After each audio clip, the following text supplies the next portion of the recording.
What up, Welcome back! Season 7! Live and in living color. I'm screaming. What up, though, y'all? Welcome to another episode of the Don't Be Pressed podcast. We are in season 7. Season 7! Episode 1. As you know, I am Morgan. If you don't know, I am Morgan, and that is Devin, Chuckles, and Slim. And we are two halves making a whole of the Don't Be Pressed podcast. And yes. basically, like, if you don't know, so let's tell them a little bit about ourselves, Devin, right?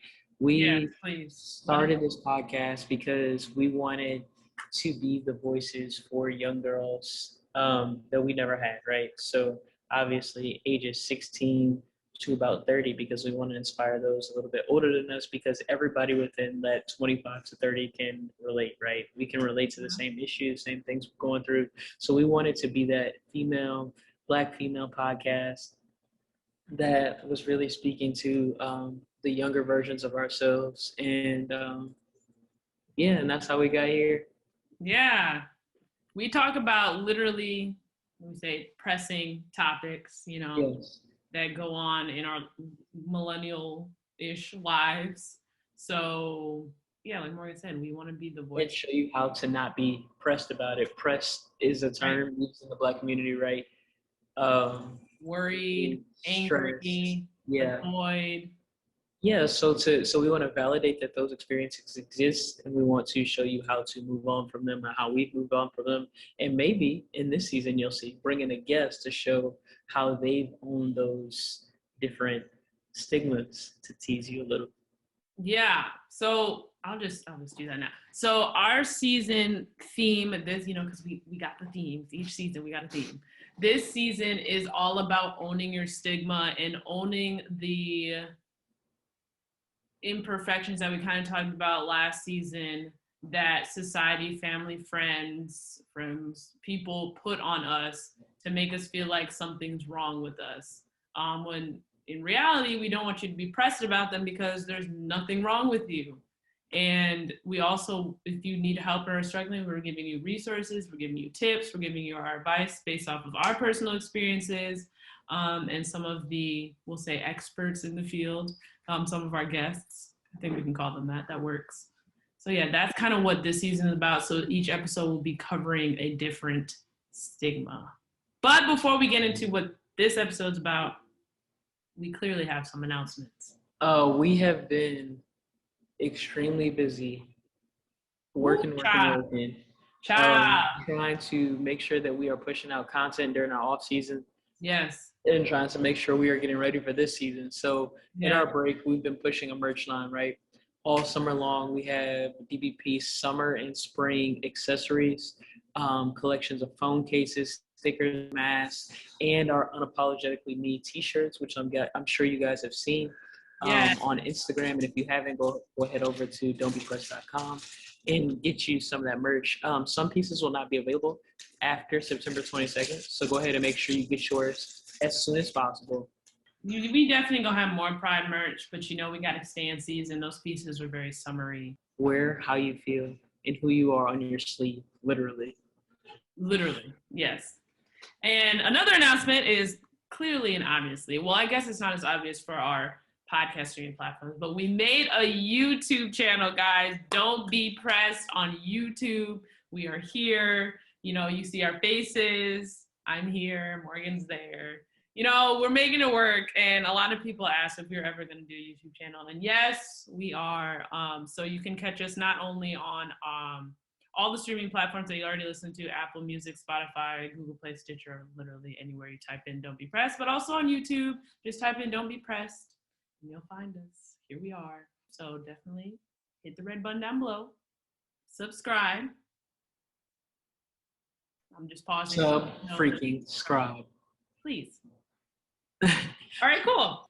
All right. So bringing into this season, we wanted to play a little bit off of last season, which plays off the season before that. Season 5 was all about becoming the diamond, but becoming diamonds, applying that pressure to become the diamonds that we are, and setting that up within ourselves. We went further with the imagery because we went off the quote season 6 that all diamonds have their imperfections, and how we have personally grown from our imperfections and learned to embrace them.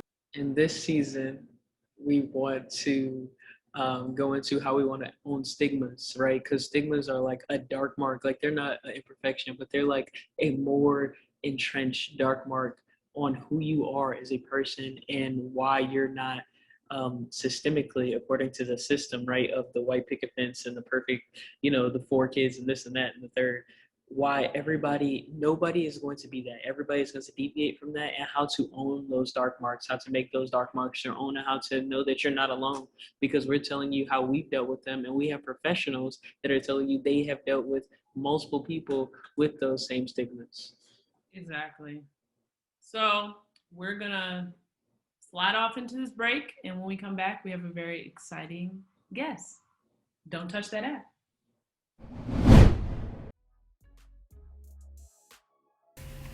If the pandemic didn't already teach you this, then we are about to remind you again. Small businesses are everything. And every season, we look forward to promoting new small businesses that we come across that we feel our listeners will love. If you'd like to sign up to be featured during one of our ad spots, and you have a small business, podcast, beats, makeup line, beauty line, anything, then head over to our website to sign up. We love to promote you.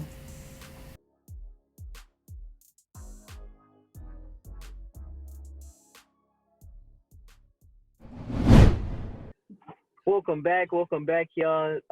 As we talked about in the intro, we're going to be talking about everybody versus stigma. And here with us, we have the founder, right, we have the founder of Everybody versus Stigma, a Detroit-based company working to change the narrative surrounding mental health illnesses, substance abuse disorders, intellectual and developmental disabilities, autism spectrum disorder, and more. Their goal is to help everyone understand that behavioral health diagnosis is not a personal weakness, it's a medical diagnosis. And we talk to you guys about that all the time. 100% of their profits from Everybody vs. Stigma apparel goes to support the Dominique Fischer Memorial Foundation, which is dedicated to eliminating the stigma of behavioral health disorders. And we are honored to welcome our guest, Mr. Kevin Fischer, the CEO and founder of the Dominique Fischer Memorial Foundation and Everybody vs. Stigma. So, hey, insert applause here. So, good morning, and thank you for the opportunity. I was really looking forward to this. Morgan and I met, I don't remember, many years ago through my wife and your mom. And first of all, congratulations on your recent graduation. Thank you. Looking forward to seeing how you're going to improve the lives of so many of us in the coming years. So I really appreciate you for what you have already done, what we're doing today, and what we're going to talk about, what you're going to do in the future. So really quickly, maybe I should give people an idea of how I got into this and where we're going, because I have to throw out my first disclaimer, which is I am not what I call a mental health professional. I'm not a doctor, psychiatrist, psychologist, social worker. I am what we refer to as a mental health advocate and activist. And I came to this work a little over 10 years ago. In 2007, my oldest son, Dominique, was a sophomore in college, 20 years old, and to our surprise was diagnosed with very serious mental illness. And for us, it came out of nowhere because we hadn't seen signs of it. Dominique was diagnosed bipolar and schizophrenic, which means that he experiences really high, extreme highs and lows. And he also experienced auditory hallucinations. Schizophrenia, when people are diagnosed with that, they either see things that are not there or they hear things that are not there. And Dominique came home from school his sophomore year, and he was talking to God. God worked for him. He was going to take over the world, and that just wasn't him. So his mom and I thought that maybe he went off to school, experimented with drugs, had a bad reaction. We took him to a local hospital to be evaluated to be screened for drugs and alcohol. And that's when they came out and told us no drugs or alcohol in his system, but we're going to put him on a 72-hour psychiatric hold. which for us is like hitting a brick wall at 100 miles an hour. We just didn't see that coming. And most of us don't think about mental illness. You know, it's easier to think about substance use disorder and saying, you know, my kid went off to school and experimented instead of mental illness. So anyway, over the next almost 3 years, we floundered in the behavioral health system, realized we knew nothing about mental illness, realized we knew nothing about treatment plans for people with mental illness. We knew nothing about how to access mental health providers and resources. But we finally got to a point where we thought we were getting there. We found medication that appeared to be working for him. He seemed to be stabilized. Came to a point, quite frankly, that he was doing so well, like many people who live with schizophrenia and bipolar disorder in particular. He decided, I don't need the medication anymore. I can do it on my own. I don't need to go to therapy. So he drops out of his treatment plan in early 2010. Probably February, March of 2010, while I was doing his laundry, I discovered a small bag of marijuana in his pocket, which really upset me because I'm an anti-drug person. And then with Dominique having been an athlete, we didn't smoke and do drugs and that kind of thing. So when I took him to a psychiatrist, the psychiatrist said, well, you're both kind of right. Because Dominique, when I asked him why, he said, well, Dad, the marijuana makes the voices go away. Mm-hmm. And also, he was doing what we call self-medicating because he did not want his friends to know that he had been diagnosed with a mental illness and that he was taking medication. And he literally told me one day, he was like, basically, when I'm high, my friends can't tell the difference. They don't know. They just think I'm acting crazy because I'm high. They don't know about the mental illness, which is something that we can get into.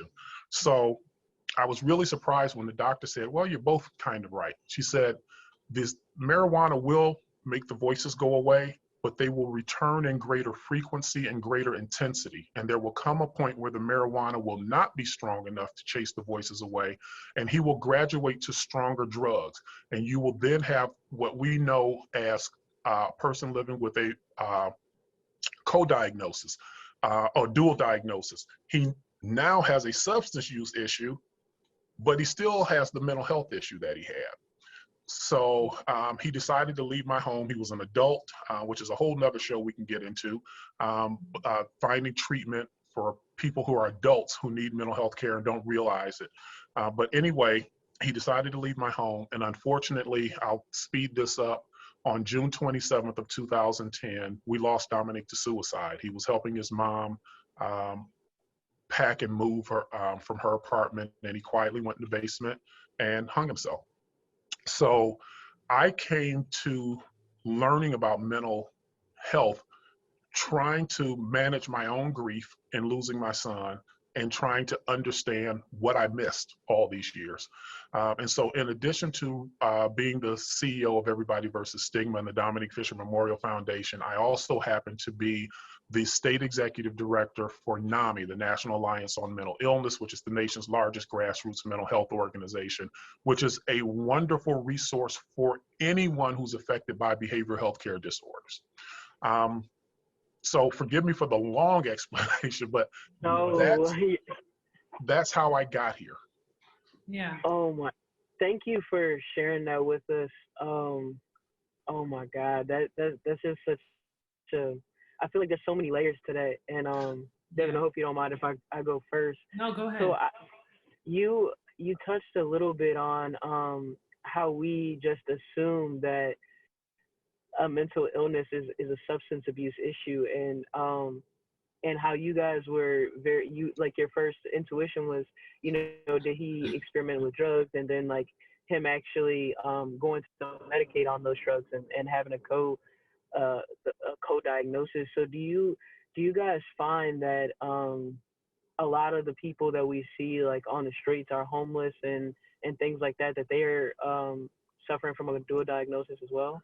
Absolutely. Over half the people in this country that have a substance use issue have an underlying mental health disorder. They self-medicate. And when we talk about stigma, and as you mentioned, I love the way you said it, because I use the same terminology. There's so many layers to this. I have people who come to me all the time and say, well, did their substance use cause the mental illness, or did the mental illness cause the substance use disorder? For me, I don't care which came first, the chicken or the egg. You know, for me, when you show up at my door, you just need help. But 50% of the people in this country that have a substance use issue are self-medicating. They have an underlying behavioral health issue. And I'm talking about like famous people like Snoop Dogg. I work with Royce da 5'9". There are so many people who have this, and they say, well, I thought I was drinking just because I like to drink. And then when they go into therapy, and I'll use Royce as an example because he's become a really good friend, and he was telling me, you know, Royce da 5'9", I think Royce has been sober for 12 years now. Is it either 8 or 12 years? But he said when he started looking for help for his alcohol abuse, he thought he was going to see a therapist, kind of like private AA meeting. But he didn't realize it was a full-fledged therapist. And when the therapist started asking him questions about his childhood and his upbringing, he was like, why are you asking me this stuff? I came here, you know, I want the 12-step, you know, so we can move on. He's like, I didn't come here to tell you all my business. And Royce is very public about this, so I'm not sharing anything he hasn't shared because Royce has started a foundation. But anyway, so Royce said that as the therapist started asking him all these questions, he started becoming much more emotional. And Royce will tell you, he's like, I'm not a crier. I'm not an emotional person. But all of these things from his childhood came out, and he started to realize, I was masking childhood trauma. We call it adverse childhood experiences, or ACEs. He said, I was masking that with alcohol. So a lot of us do that, and specifically, well, not just specifically because it happens to everybody, but it's a big issue in the African-American community. You know, in the African-American community, we don't, just like my ex-wife and I, we don't think about mental illness. It's easier because it's more acceptable and it's more normal to deal with substance use issues than it is mental health issues. Because we don't want people thinking we crazy. So, you know, that's just the real. And as Black people, like we have reason, right? Because if we show ourselves to be a little bit crazy, you know, they had Devin, what was that? A 5-year-old, 4-year-old that they put in, they arrested her as she had a tantrum. And so, you know, we're taught to like really like keep all our stuff in because we don't want them to put us behind bars for anything, a crime, a mental illness, anything. And it's time that we get away from that because we have a lot of genetic trauma like in our DNA that we have that we have to talk about and deal with. But Devin, I'm gonna pass it over to you. Well, forgive me real quick. Let me make a comment. Go ahead. Please. In the African-American community, we normalize trauma. We think physical, emotional, sexual abuse, even racism. You know, one of the things that came out last year in the George Floyd murder, and his daughter has no idea what a prophet she is. She said, Daddy changed the world. Daddy did change the world because immediately after George Floyd's murder, the nation started talking about and identifying racism as a public health crisis. We have to understand that. But we in the Black community, we have to understand that. And as you just said, Morgan, we have to start addressing it as behavioral health or mental health issues. And we have to understand that self-care is not selfish. It's not a weakness. We owe this to ourselves.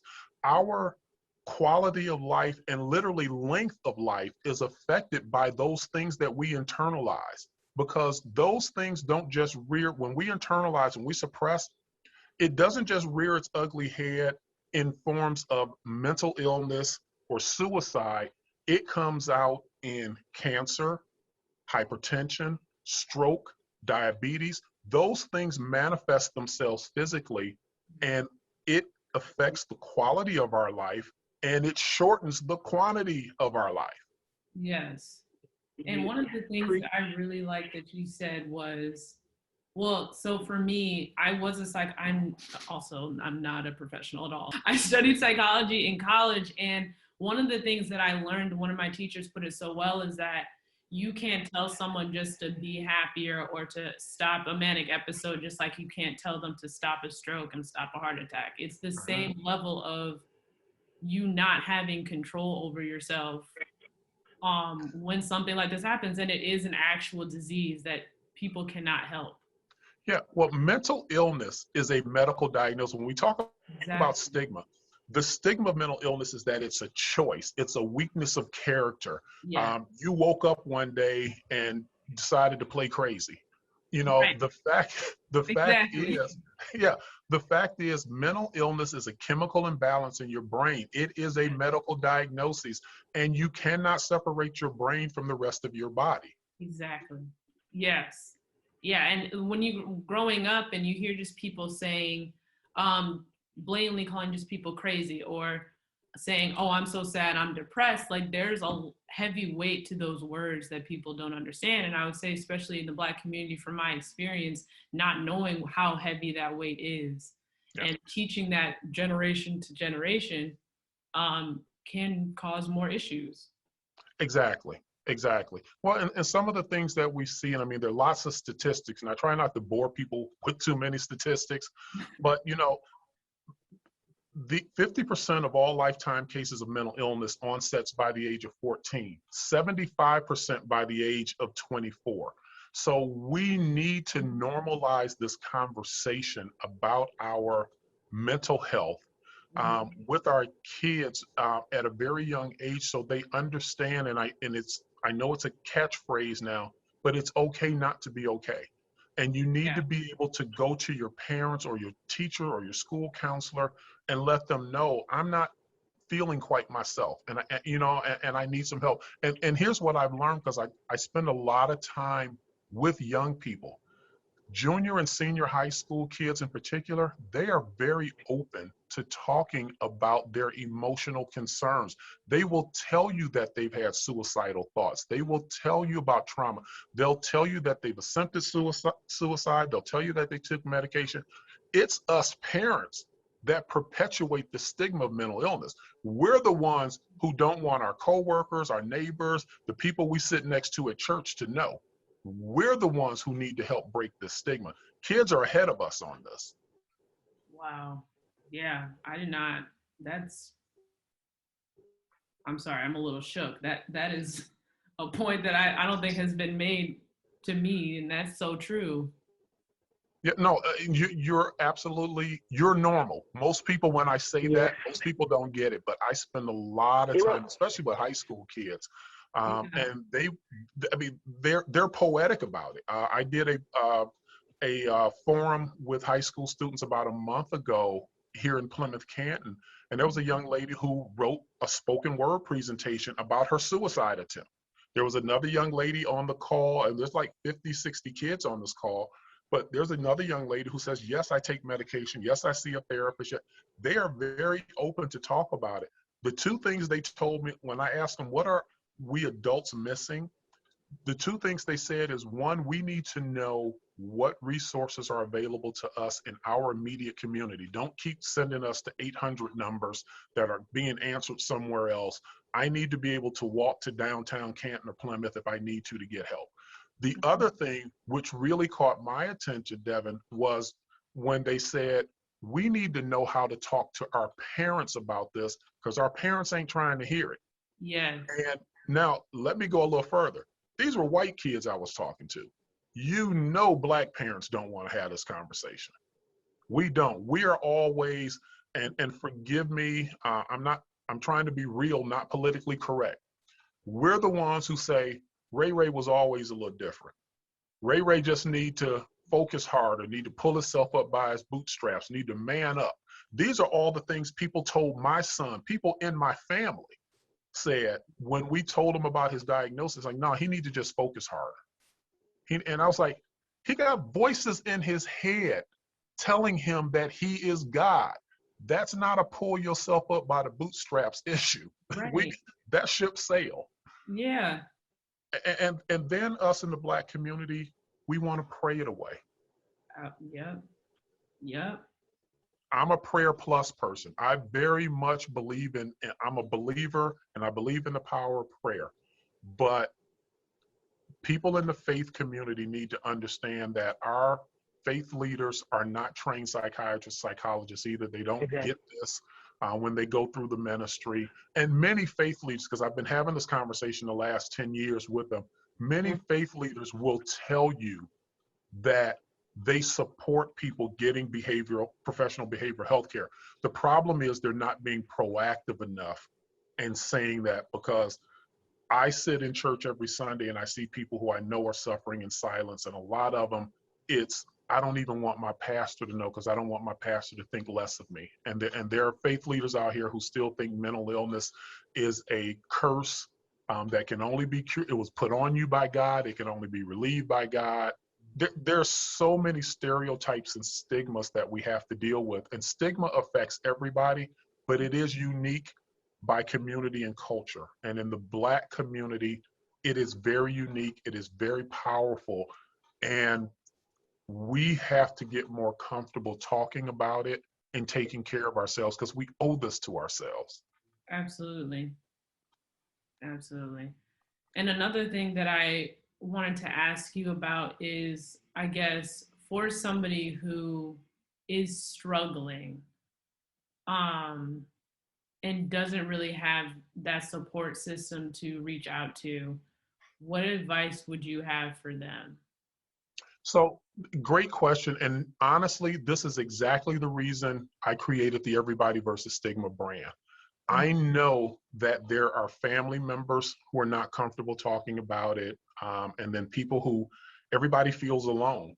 And when I created this brand literally just 3 months ago, the idea was, if you don't feel like you have anybody close to you that you can talk to, if you see someone wearing one of our t-shirts, then you will know you're not alone. And I can tell you, Devin, in the 3 short months we've been doing this, I've had so many people stop me in the grocery store, or people who have purchased our apparel who've reached out to me and said, Kevin, I was in the airport and somebody stopped me and said, what is stigma? And then when they saw the logo on the back and it talked about, mental illness and suicide prevention and all of that, and they immediately go into either I have a mental health issue or I have a loved one, and how do I get to resources? And that's what we want people to do. We want people to understand that you're not alone, and that mental illness is not a weakness, and that there is help available to you. And if you don't get it from your immediate friends and family, one of the other quick things people should understand is, in the state of Michigan, at least, a child as young as 14 years old can seek and receive mental health care without the consent of their parent. You don't have to wait. And so there are resources available to you. Just don't allow yourself to feel alone. Don't allow yourself to feel, Dominique once told me, I feel like a freak. And I was like, don't. Because over 60 million Americans live with mental illness every year. You are definitely not alone. That's more people who'll be diagnosed with cancer, hypertension, heart disease, all of that stuff in a given year.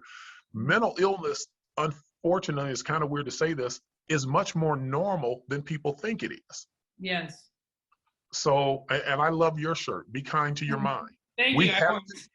Yeah, no, we have to do that. But the first step is recognizing that it's not your fault, you're not flawed, and you're not alone. And the other piece really quickly is, most people who receive early diagnosis and treatment have much better outcomes. Again, mental illness is a medical diagnosis. So it's sort of like if you're diagnosed with cancer, you have a much better prognosis if you're diagnosed at stage 1 or stage 2 than if you're diagnosed at stage 4. Right, exactly. If they catch it early, they can treat, you have a better survival rate. Same thing with most mental illness. But the truth sometimes is, like any other medical diagnosis, some mental illness is so severe that it does require hospitalization. Some mental illness is so severe that it might require medication. Some is therapy. A lot of people who experience anxiety, depression, they learn coping mechanisms. There are treatments. There's DBT, or dialectical behavioral therapy. There are therapies out there that help you learn how to cope with and manage it, so you're not hospitalized and you're not taking a lot of medication. It's not the scary treatment that we know from the 50s and 60s. Mm. Oh, wow. Yeah. Well, I'm very appreciative that you said that. It looks like, I guess Morgan must have had some technical difficulties. Yeah. But I know that this is something that I know our audience, I'm really excited to hear, just because you put it so plain and simply, and it's easy to understand with how you worded it. And also, I think it's really important because we preach this on our podcast often about the importance of normalizing the fact that many people struggle with this. So that's why I was so excited when Morgan said that she knew, because I had seen your website before and I had seen your pieces, and I just love that they're so significant that they start that conversation. And that's really powerful, I think. Well, thank you. And for me, many people ask me, how do we change, or how do we eliminate the stigma? And it starts with a conversation. It starts with normalizing the conversation.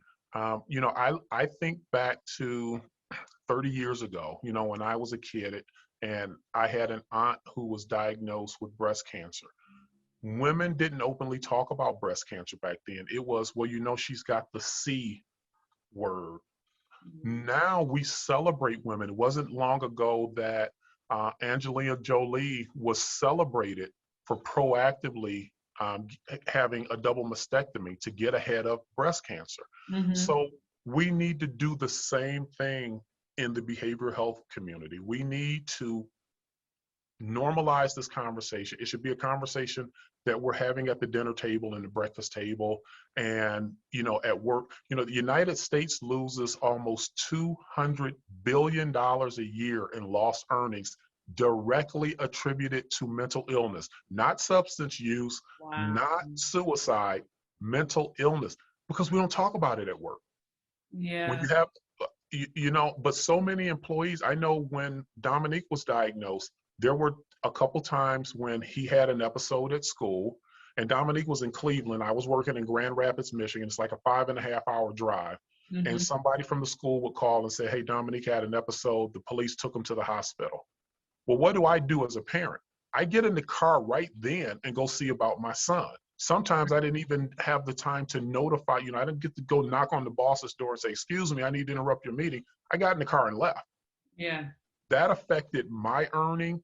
That affected my job. My job performance was terrible. I ended up leaving my job because I was so worried about Dominique that I was literally making myself sick. And my job performance was terrible. It really was. It wasn't fair to my employer. But I walked away from a 6-figure job and in 2009 and came home and lived on unemployment to take care of my son. So it's such a huge issue. And as Morgan said, there's so many layers to this. Yes, absolutely. Well, I would love for you to share where our listeners can find you and find on social media, website, all of that. So easiest way is, where am I? Everybodyversusstigma.com. Everybody vs Stigma, one word.com. Also, our Dominique Fischer Memorial Foundation website is just simply THENIQUE.com. And then a great resources I have to reiterate is NAMI. The National Alliance on Mental Illness is such a great resource for anyone affected by behavioral health disorder, whether it's mental illness, substance use, intellectual developmental disabilities. If this is new to you and you're freaked out about it and you don't know what resources are available, go to NAMI.org, NAMI.org. It will direct you to the NAMI in your local state and community, and they will help you access the resources that you need. Because a really big problem, Devin, we have is most people don't think we have enough resources, and we don't have enough, but we have some, but most people don't know how to access them. They don't even know what's in their own backyard. So there's 3 great resources. Perfect. Thank you. And we will also link those down below so people can click them directly. And we just want to say thank you. And I'll say on behalf of Morgan, this is an amazing episode. And this is going to be our season premiere episode for our theme. I don't know if how much Morgan told you, but our theme this year is owning the stigma, which is basically just all the stigmas that are put on us by family, friends, society in general. We're talking about them and we're fleshing them out and providing resources. So you could not have been a more perfect first guest. And we're so grateful that you took the time out of your day to join us. Well, thank you for the invitation. I love to come back anytime. Like I said, there's so many layers to this, and I love to support you. So thank you very much. Thank you so much. Oh my God, y'all. I hope y'all enjoyed that interview. That fed to my soul, because how you speak about mental health to make it some of the things, a lot of the ignorance around mental health is the lack of understanding and then the lack of wanting to understand. But hearing his personal story and journey, I feel like is going to be so beneficial it was so beneficial to me. I just feel like you can get so much out of that because of the layers that we talked about and all the layers that goes into it and how it can affect so many and how it does affect so many lives. What I took away from that and what made me cry was not the tragedy, but just how he moved on from the tragedy. That is what, literally making it his mission to make sure that as little people as possible feel the same things that him and his family had to go through. And that's what I feel like makes the Fischer Foundation, just the Fischer Memorial Foundation, right? Just so astounding and just attractive to want to be a part of. And we're gonna be having these Everybody vs. Stigma shirts and really embracing the fact that we're gonna move past this stigma. Everybody is a regular person, no matter if they're struggling with this or that. Somebody's struggling with something, whether it be physical, emotional, mental, financial. And another thing I want to say is he offered some amazing resources, more so than we could have found. And he mentioned them. We're going to have them linked below because, we like to give active, helpful information. So definitely check them out. Even if you're check out the merch, if you're just interested and want to hear more about this, company and what he does, because I definitely think it's worth it. It definitely is worth it. Like we outlined at the beginning, we have a new YouTube channel. So go ahead, make sure you subscribe to that YouTube channel. Make sure you follow us on Instagram, Twitter, Facebook, and Pinterest at Don't Be Pressed Pod. And that you join our email list and subscribe to that. Because we have the what, Devin? What do you mean? The deals. We have the deals. Oh, we got deals, discount codes. We got announcements, we have resources, we have links to our Pinterest, mental health, tips, advice. We got a lot. Yes. One succinct email a week, worth it. But thank you guys so much for listening. We have so many exciting episodes, more exciting guests, great topics, more of our faces. So we will see you guys every Friday here, everywhere you listen to podcasts. Nevertheless, don't be pressed. Seriously. Bye.